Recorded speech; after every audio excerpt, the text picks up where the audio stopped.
J'avais travaillé sur la vidéo gaming, mais je sais pas parler, et l'audio était corrompu. Donc j'ai rage quit. Et vu que je ne vais pas recommencer, je vais vous parler de mes concours, et comment j'ai été accepté à Isart Digital, en pleine crise du Covid. Parce que j'ai une soudaine envie d'en parler. Je pensais pas finir dans cette école, elle est chère, mais je suppose que c'est mon amitié avec Clotilde, et le fait qu'elle m'ait fait vendre l'école, et le fait que son père a donné son approbation.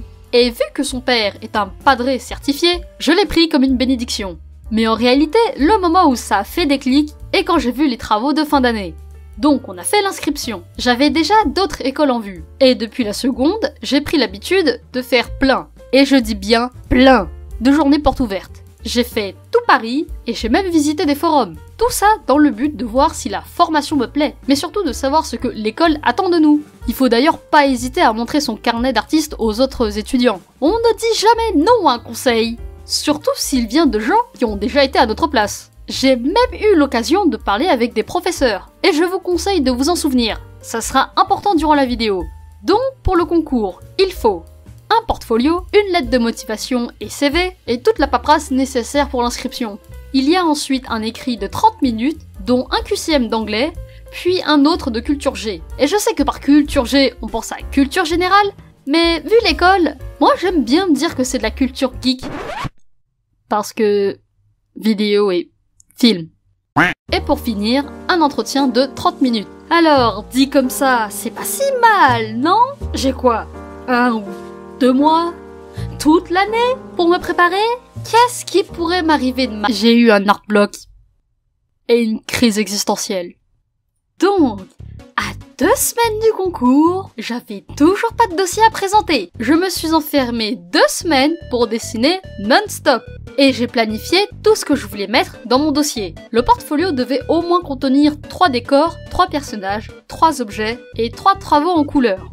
J'ai donc décidé de fusionner des thèmes comme des décors colorés ou des objets en situation. Je voulais que mon dossier ait de la diversité, avec différentes techniques, crayon, aquarelle, gouache. J'essayais aussi de lier les différents projets entre eux. Par exemple, créer un personnage et dessiner les décors que ce personnage pourrait visiter. Les principaux conseils que je peux donner sont dessiner, étudier, curiosité.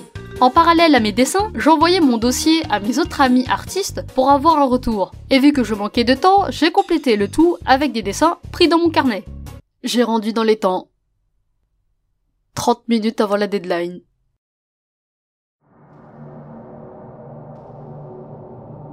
Tu l'as fait? Oui. Et qu'est-ce que ça t'a coûté? Mon sang, ma sueur et mes larmes. Ne faites pas comme moi, la santé avant tout. Puis, le jour J est arrivé, et quand bien même la situation était stressante, j'en avais tellement chié. Il était 8h du mat, donc j'étais juste endormi. Et c'est seulement en étant dans la salle avec tous les autres participants que je me suis rendu compte « Oh shit, this is happening !» On avait une liste de recommandés. Et quand bien même il n'était pas nécessaire de les étudier en profondeur, cela permet quand même d'alimenter l'entretien à suivre. Et pour le test d'anglais, c'était un test de grammaire quoi. On te donne une phrase en français et tu sélectionnes la bonne traduction. Donc essayez juste de survivre. À la fin, on devait rédiger des trucs sur nous afin d'orienter l'entretien. Et tandis que les autres étaient en train de taper toute leur autobiographie, moi j'ai juste écrit 2 ou 3 phrases incomplètes. Car des fois, less is better. Puis l'heure de l'oral est arrivée, et pendant que j'attendais mon tour, je regardais Clotilde par la vitre. Le temps passa. Calme-toi, ne pas bégayer, ne pas bégayer, ne pas bégayer. Ces personnes pourraient être mes futurs camarades de classe, et de la concurrence. Ils ont l'air cool. Je me demande... Suivant? Oui, je connaissais la prof. On avait sympathisé aux portes ouvertes, donc l'entretien était plutôt tranquille. Mais je pense que la raison pour laquelle j'ai été acceptée était ma capacité à apprendre rapidement. J'avais apporté 3 carnets, en disant qu'ils étaient anciens. Et ils datent de combien de temps? 1 mois, donc ils sont récents alors. Pas pour moi. Et bim, 2 semaines plus tard, me voilà acceptée. Que vous alliez en école publique ou privée, ou même en fac, l'important est qu'elle vous convienne, et que vous y allez pour les bonnes raisons.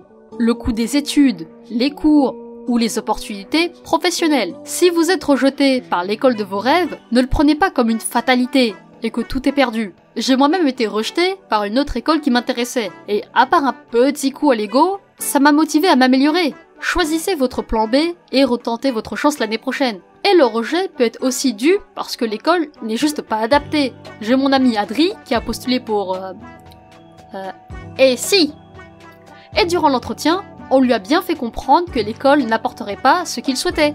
Donc, préparez-vous, faites tout ce que vous pouvez, et tout ira bien. À part si c'est de la faute de Parcoursup là, alors là,